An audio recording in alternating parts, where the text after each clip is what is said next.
कटौती और मजदूरों की अनदेखी का आरोप भी लगाया।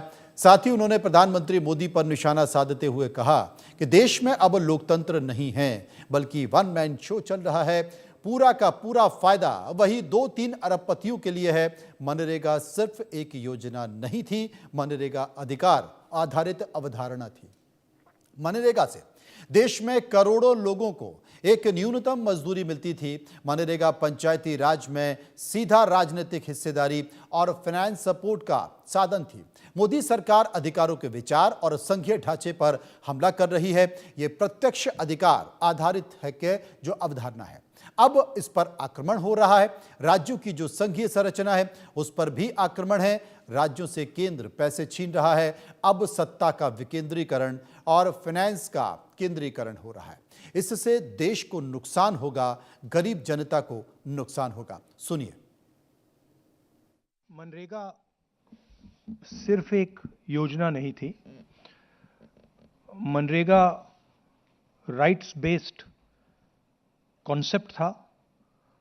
मनरेगा से देश में करोड़ों लोगों को एक मिनिमम वेज मिलती थी, जिसके नीचे जब मनरेगा चालू होता था तो उसी लेवल पर उनको मिनिमम वेज मिल जाती थी।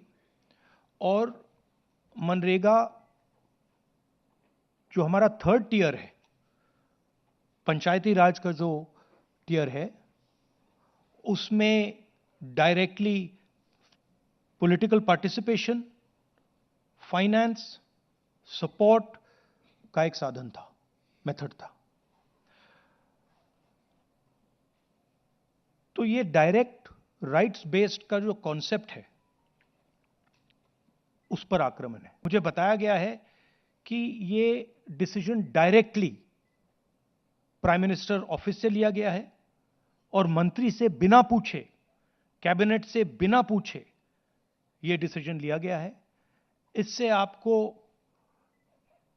आज की हालत क्या है उसके बारे में पता लगता है कि वन मैन शो चल रहा है और जो भी नरेंद्र मोदी जी करना चाहते हैं वो करते हैं और पूरा का पूरा फायदा वही 2-3 अरबपतियों के लिए है।